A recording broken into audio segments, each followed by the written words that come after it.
Today in Mundo Miércoles, we are talking about a man named Che Guevara. He was a pretty polarizing figure in history, and there are lots of interesting things about his life that we're going to dive into today. There have been lots of books written about him. This one that I have, there have been lots of t-shirts and banners made with his face on it, like this one that I bought in college before I really knew who he was when I was studying abroad in Mexico. And so let's dive in. Let's learn about who this man was and why he has had such an impact on history, particularly in Latin America. Che Guevara. He was born in 1928 in Argentina, and he started out living with his family who supported radical leftists from the Spanish Civil War. He attended medical school at the University of Buenos Aires in hopes of being a doctor.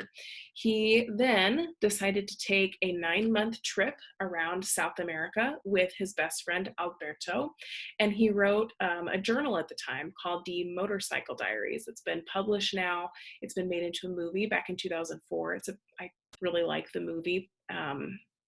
It chronicles his time traveling and shows what he saw. It shows the poverty that he saw. And during all of that time, this was in the late 40s, early 50s, he decided that he needed to do something about all of the poverty and the suffering that he saw among his fellow South Americans.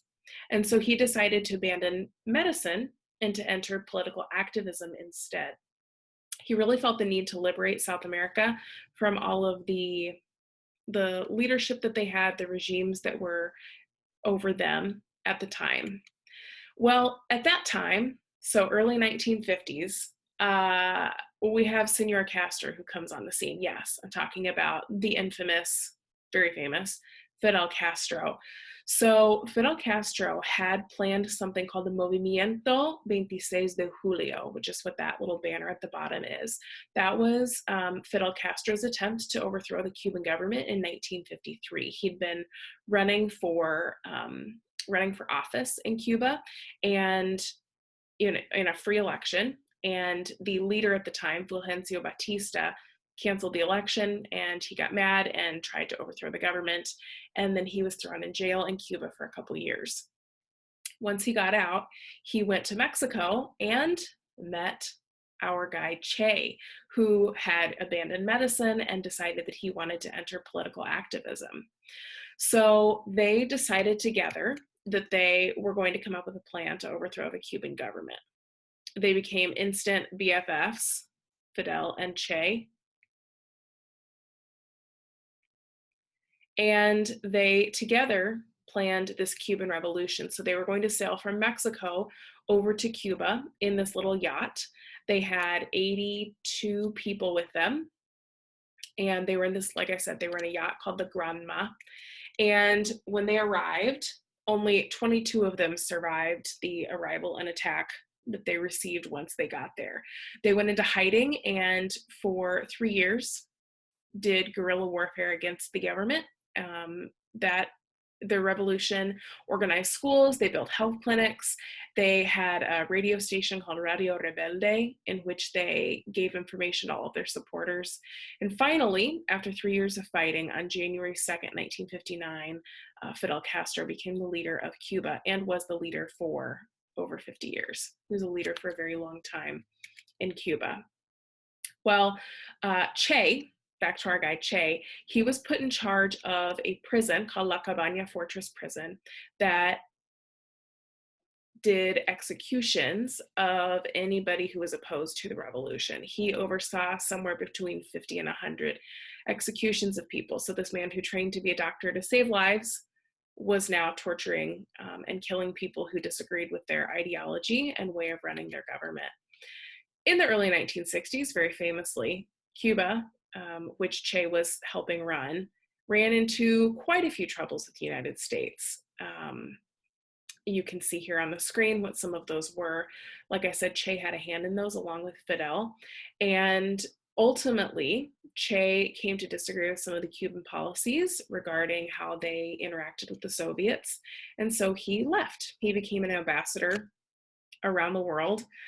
trying to free people of their different regimes and what he felt like um, revolutions that needed to happen around the world.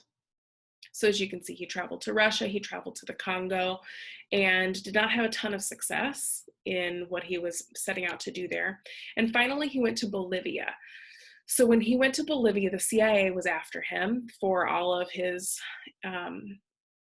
dealings with Cuba and the US relations. And so the Bolivian government worked with the CIA. He was captured because he was trying to overthrow the Bolivian government. Did not go well for him. He was captured and he was executed in 1967 when he was 39. They buried him and they didn't find his body for like 30 years, but before they did so, they cut off his hands so that they could send fingerprints back to the US so that we would know for sure that it was him. Pretty wild. One more thing today, I have a video that I found. It's a TED video, and it is a cartoon that I think is really interesting that gives you some more details about Che's life.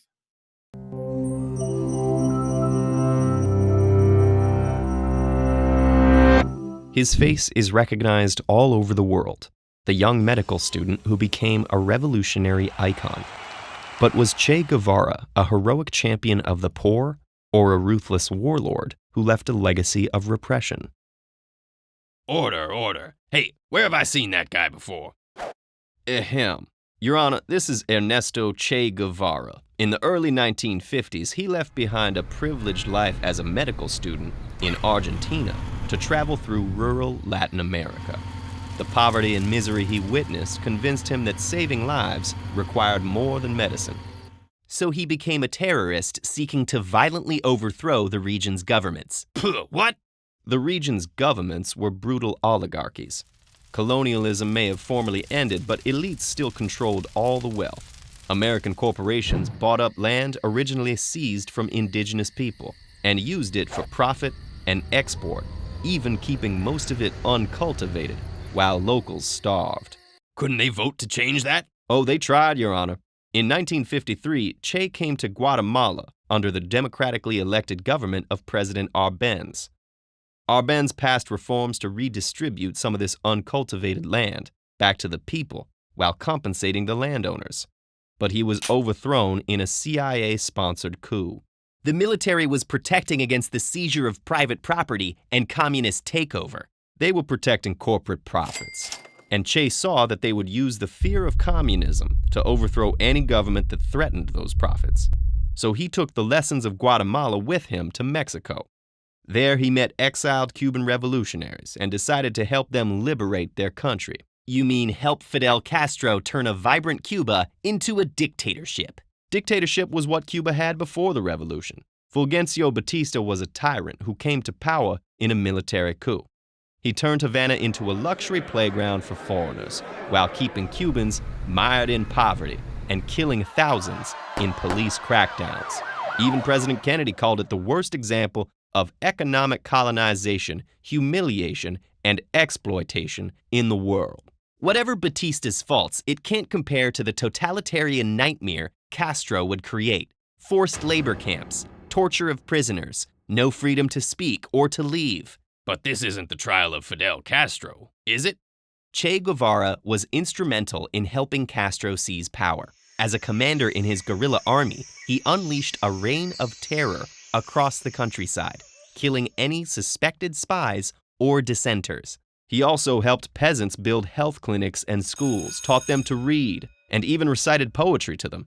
His harsh discipline was necessary against a much stronger enemy who didn't hesitate to burn entire villages suspected of aiding the rebels. Let's not forget that the new regime held mass executions and killed hundreds of people without trial as soon as they took power in 1959.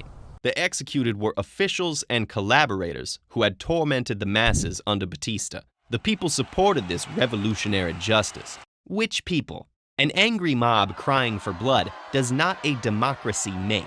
And that's not even mentioning the forced labor camps, arbitrary arrests, and repression of LGBT people that continued long after the revolution. There's a reason people kept risking their lives to flee, often with nothing but the clothes on their backs.